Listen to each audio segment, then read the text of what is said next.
to the fourth episode of LFF Educational Zone.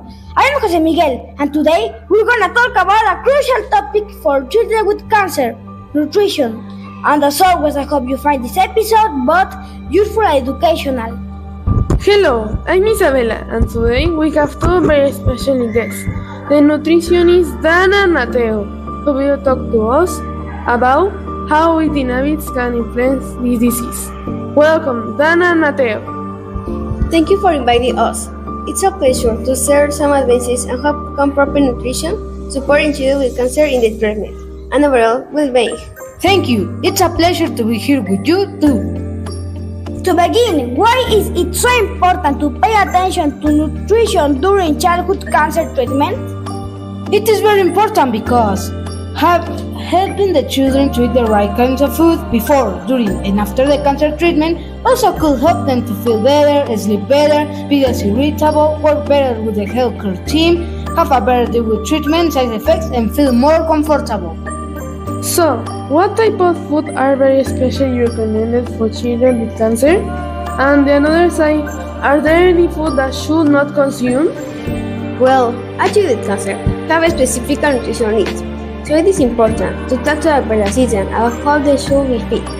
In general, children with cancer need more proteins, carbohydrates, vitamins, and minerals. On the other side, there are some foods that children with cancer have to avoid. For example, the ones who irritate the mouth, such as spicy food, fruit or citrus juices, like orange and tangerines. Other types are the highly processed food, refined sugars, and saturated fats. Also, they have to avoid raw, dry, and vegetables uncooked that can affect the immune system and increase inflammation. What about the processed food and sugar? Talking about it, they also should avoid highly processed food, refined sugar, and saturated fats that can negatively affect the immune system and increase inflammation. So it is best to limit the consumption. When we feel sick, we don't feel like eating. How can children being grown to eat well, especially when their appetite decreases or their taste for food changes due to the treatment? Some children who are undergoing the childhood cancer treatment tend to eat less and lose weight because they have less appetite. But we can motivate the children to eat well, being flexible and creative. Some ways you can do this is offering small portions through the day instead of 3 large meals, and making the food visually attractive to eat.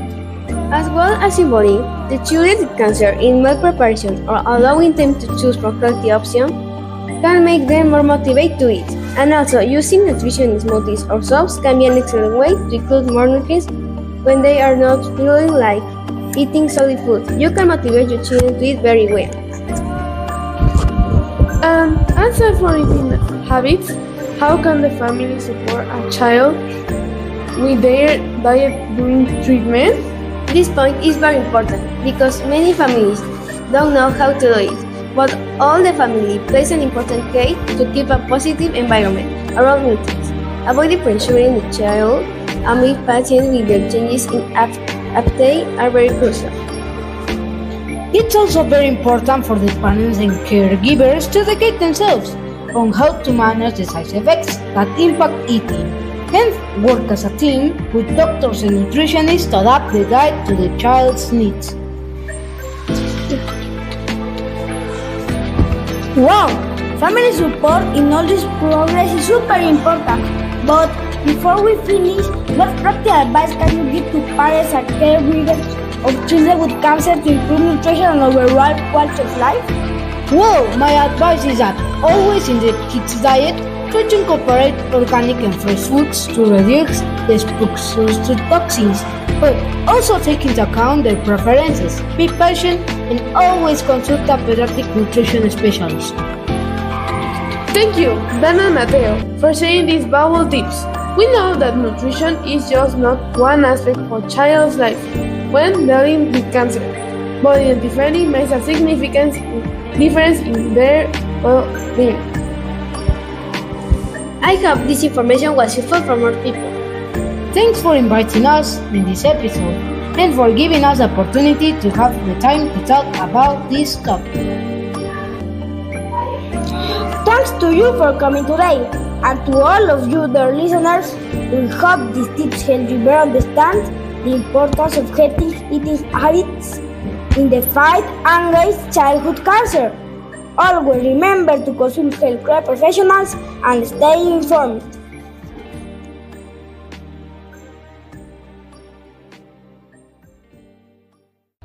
Thank you for joining us in this episode of LFF Educational Zone. We look forward and see you in the next episode. See you soon!